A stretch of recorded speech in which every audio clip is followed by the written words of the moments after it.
Welcome to the Improving Development Evaluation Podcast. I'm your host, David Wand, and welcome to Season 2, Episode 1. And in this episode, we're featuring the International Development Organization, United Nations Population Fund, UNFPA. You can learn more about the United Nations Population Fund at their website, unfpa.org.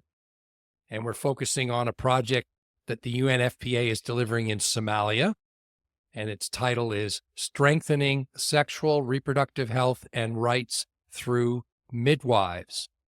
And the budget for this project is 10 million Canadian dollars, courtesy of the Canadian taxpayer and funded by the Government of Canada.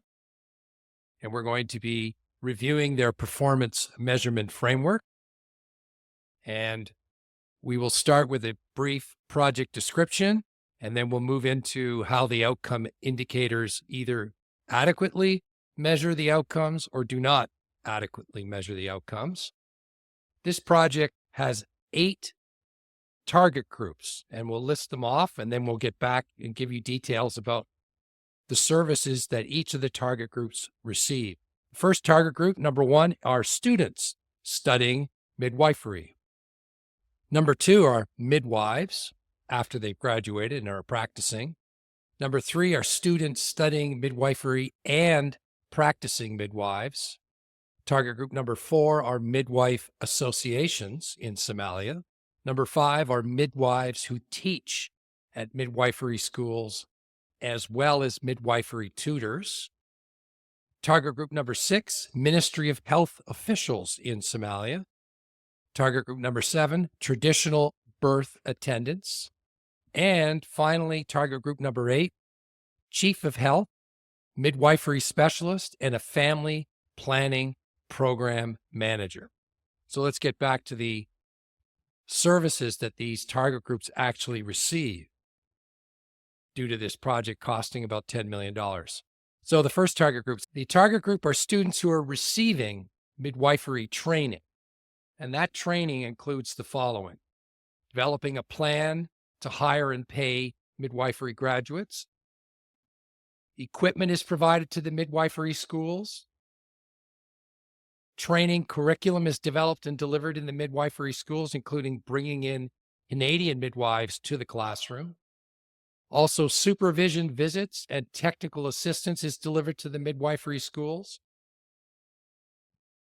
The midwifery schools are assessed for accreditation for midwife students to be placed for practicums. The second target group are midwives themselves. They receive continuous professional development training. Midwives are also supported to lobby to get National Midwifery Act into the national constitution. The third target group are students studying midwifery as well as practicing midwives.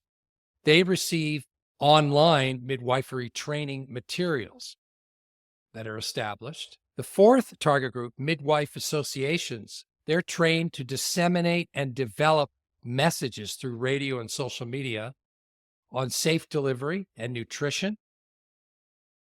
They also receive or attend events or exchanges where, I'm assuming it's Canadians, go to Somalia to train members of midwife associations to, quote, strengthen their leadership and management capacity, including their ability to advocate for midwifery as a profession. These midwife associations also support to advocate for zero tolerance for female genital mutilation at hospitals. They also train, these midwife associations, girls at schools, universities, and youth representatives on how to identify cases for referral to midwifery services. This association also develops a mobile app to reach youth to access midwifery services. The association is also supported to train traditional birth attendants and health workers and midwives on breastfeeding and nutrition and food security. Target group number 5, midwives who teach at midwifery schools and midwifery tutors. We're not clear who does it, but policy guidelines and protocols are developed and taught to the students studying midwifery by the midwives who teach them. Target group number 6, the Ministry of Health officials.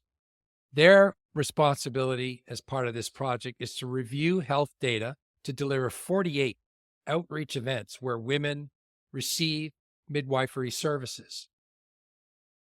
Now, it's not clear what the dollars are used for, but I'm assuming they're used to pay for those outreach events, those 48 outreach events.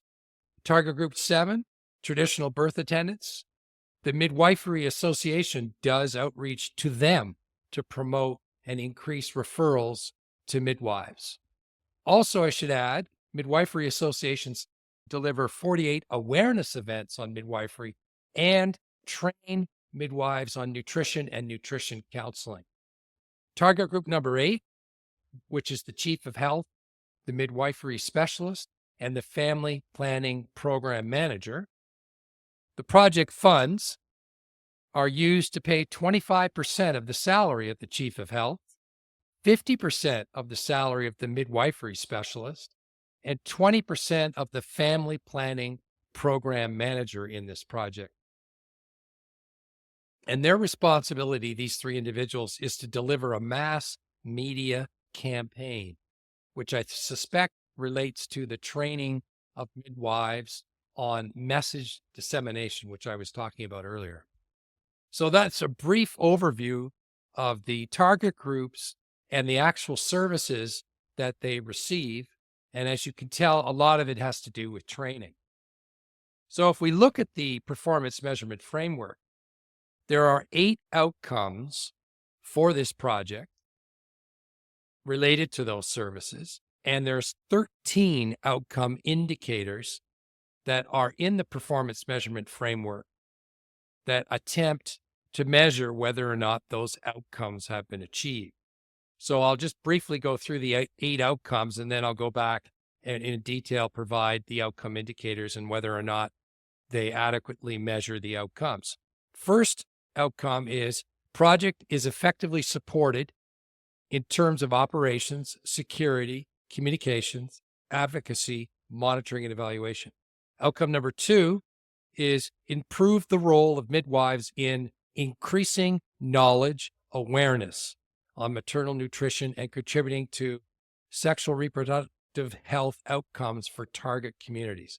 Outcome number 3, increased marginalized women and girls' access to quality and rights-based midwifery services, including sexual reproductive health rights-based services. Number 4, improved regulatory environment and association leadership for rights-based quality midwifery practice. Number 5 outcome, increased quality of midwifery training and practice, both in pre and in service, to provide rights-based and evidence-based knowledge and service delivery, including sexual reproductive health rights. Outcome number 6, increased use of skilled midwives and reproductive health services by women and adolescent girls aged 14 to 49. Outcome 7, improved availability and accessibility of professionally trained and certified midwives able to provide quality, rights-based sexual reproductive health services to women aged 14 to 49. And finally, outcome number 8, reduced maternal mortality and increased sexual and reproductive health and rights for women aged 14 to 49 in Somalia. So if we look at the first outcome, project is effectively supported in terms of operations, security, communications, advocacy, monitoring, and evaluation. There is no outcome indicators at all for this, and it may have something to do with it's been thrown in there just for operations to make sure that the project is going smoothly. I will point out that one thing they should be doing, which a lot of these projects are not doing, is taking a certain percentage of the budget and allocating it towards evaluation. Because a lot of these organizations claim there is a lack of funding for the evaluation. So you could crudely take 10% of the 10 million or 1 million for proper evaluation. And in fact, you could use that for measuring the outcome indicators recommended that I'll be doing in this episode. Because if you've watched season one particular NGO that did show up to respond to our critique was saying they don't have enough resources. And that is possible. But you would think if they do proper outcome indicator design, that they would put their money where their mouth is, and the government of Canada would make sure that there was sufficient funding within the project. So if it's $10 million, they should take a certain percent of it immediately and put it aside for evaluation, and then the remainder can be used to deliver the services, rather than using it all just on delivering the services. So that's the recommendation there, is at least have a fixed amount. It depends, of course, on the project, but 10% would be a good rule that you could put aside for the evaluation, the measurement of the outcome indicators. So outcome number 2, improve the role of midwives in increasing knowledge, awareness on maternal nutrition and contributing sexual reproductive health outcomes for target communities. The outcome indicator there is community awareness engagement and training package developed and implemented. And as you can tell, that's not an adequate measure of increasing knowledge and awareness. So that is not related to the outcome. So what they should be doing instead is they need to measure levels of awareness among the target groups, which are youth and girls, that the midwife associations are sending messages to and training them to make referrals. Another option is to track the number of referrals against locations where these project midwives are not sending out messages.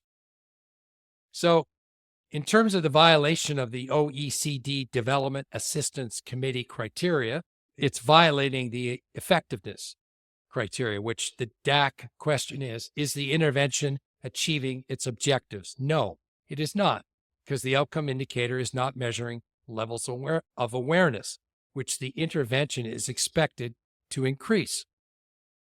Also, you could argue it's not addressing the impact question, which is, did the interventions make a difference? Now, it's a bit debatable, but you could argue here that you could look at impact in the areas where the project is trying to increase referrals by sending out messages via social media. And you could look at areas where those messages are not being sent out and compare whether or not the referrals are lower in the areas where the project is not operating. That would be an example where you could show impact. But again, they're not even doing that here. So that's another violation of impact using the DAC criteria. Third outcome is increased marginalized women and girls' access to quality and rights-based midwifery services, including sexual reproductive health services. One of the indicators there is the number of midwives graduating in accordance to WHO standards, World Health Organization standards. So even if they graduate up to standard, we don't know if they've got access, increased access, these marginalized women and girls, unless we go to the facilities and make sure that these midwives show up and start working, right? This outcome indicator doesn't measure the outcome directly, so it's not related to the outcome. So they graduate, but they do not show up at the health facilities.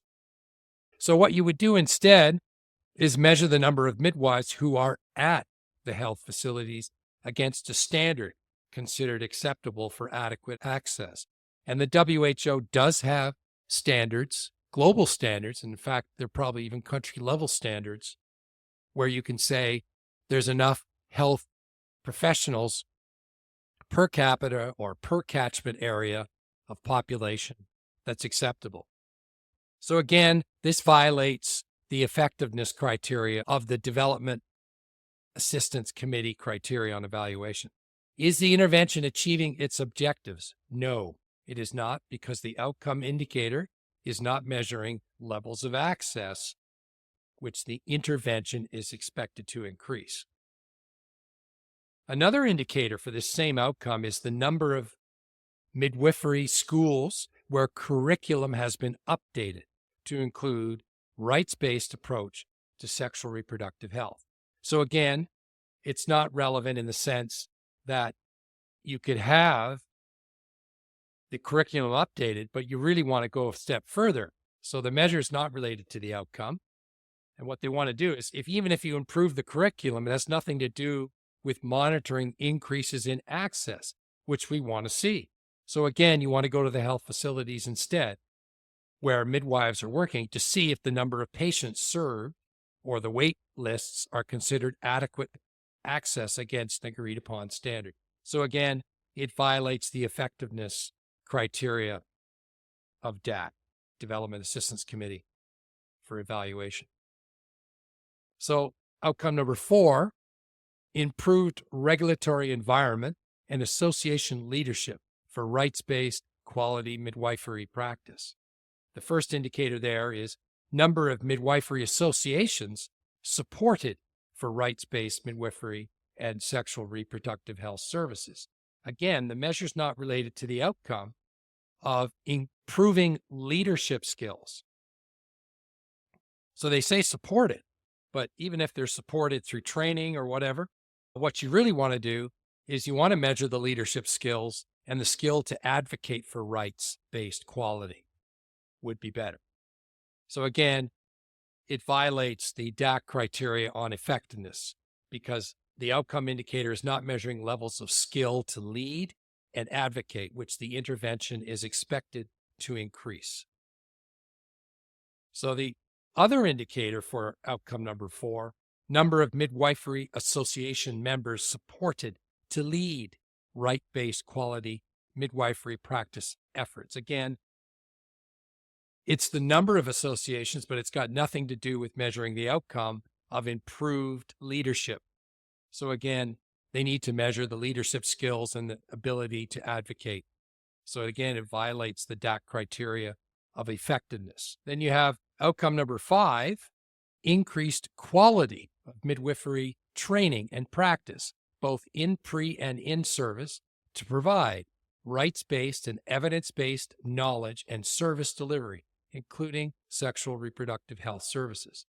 The indicator there is the number of midwifery tutors trained in new content and evidence-based training methods or methodologies. Here, they're just taking attendance of how many got trained. They're not even looking at the increased quality of the training. And one way to do that is to look at the test scores of these tutors on their tutoring methods to see if they've improved in how to use certain methods of how to tutor.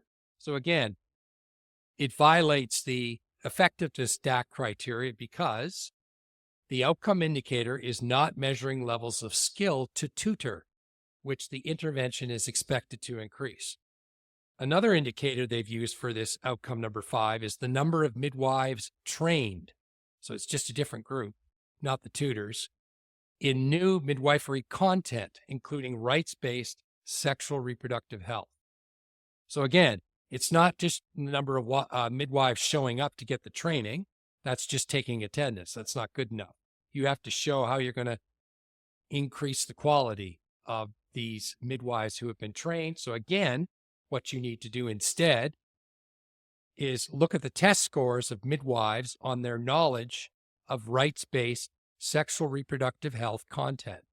So it doesn't measure effectiveness because they're not measuring levels of knowledge on rights-based sexual reproductive health, which the intervention, the training, is expected to increase or achieve. Outcome number 6, increased use of skilled midwives in reproductive health services by women and adolescent girls aged 14 to 49. One of the indicators there is number of people provided with modern contraception by method. This is a great measure of expected outcome because the skilled midwives and reproductive health services delivered would include contraceptives. Now, we don't know if they're going to actually use them, but at least if they go to the health centers and they can show this, it's measured quarterly. We can see that if it's going up, that we're assuming when they graduate from these midwifery schools, they show up at these facilities and they start handing out these contraceptives. So hopefully it will show that there has been increased use. And this is a good measure of that. So this is a good example. But the challenge here is we haven't got the data, and it's not on the Project Browser Global Affairs Canada website. So even though it's a good measure, the next step is we need to see the data to show that it's actually going up, the number of people receiving them.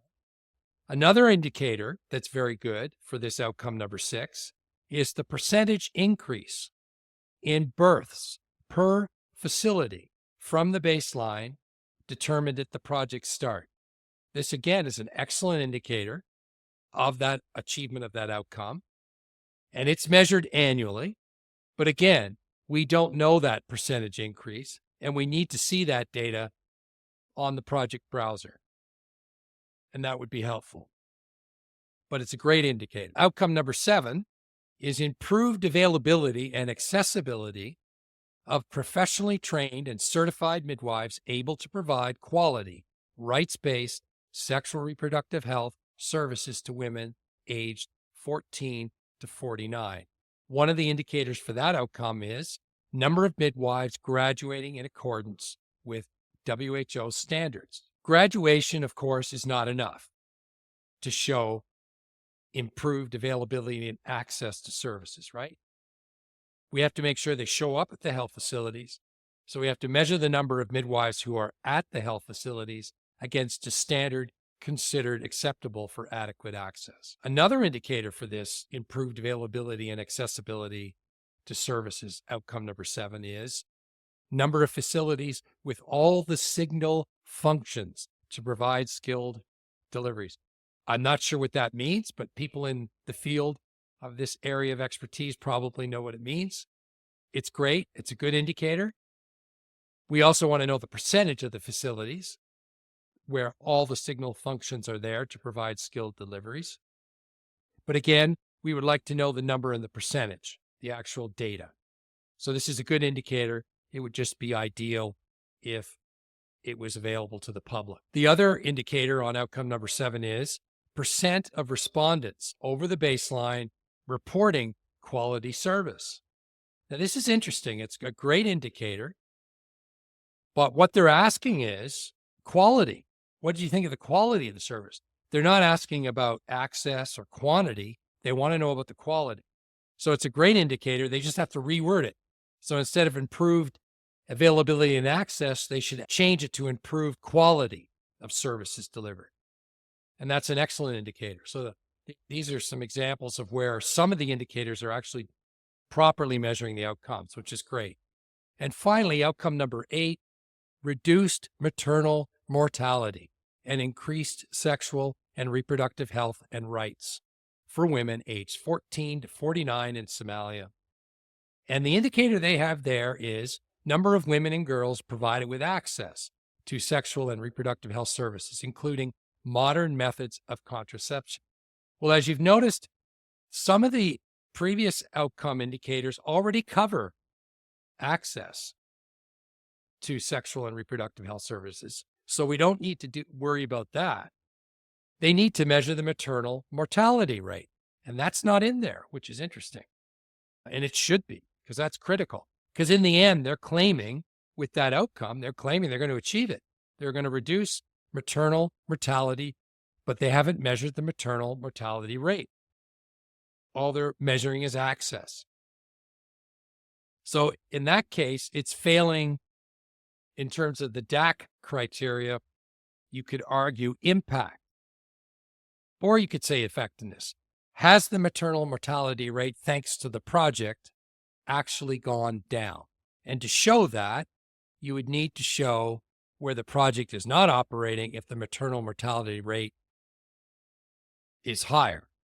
Now, to be fair, they have targeted all of the midwifery schools in Somalia. So you could argue it's blanketed. They've blanketed the entire country. There's no comparison group or control group where they haven't done the training and all those interventions that I described in the project. For some of them, you could argue, like where they're trying to increase levels of knowledge and awareness on nutrition or breastfeeding, etc., and where they're sending targeted messages in the community. There could be communities where they're not sending those messages. Then you could compare the two groups. and see if levels of awareness is lower where the project is not operating. But definitely they need to measure maternal mortality rate. That is quite important. So here you could argue either effectiveness is being violated, or when it comes to raising levels of awareness, they're not looking at the differences or impact, which is how the DAC criteria is described. What difference does the intervention make? So you could argue, well, maternal mortality rate has to go down. That's a difference. And also the knowledge and levels have to go up. So there's a summary of the project. And what I'm going to do now is send the performance measurement framework along with this analysis of the outcome indicators, send it to the Minister for International Development, as well as the shadow critics. And also, if any of you would like any of the performance measurement frameworks and the Excel summary of the outcome indicators that I've just described in this episode, I'm happy to email those to you. You can request them by email and send an email to evaluatecanadaaid@gmail.com. I'll put it in the episode notes. Thank you for listening, and stay tuned for episode 2, which hopefully will come a little quicker. Bye for now.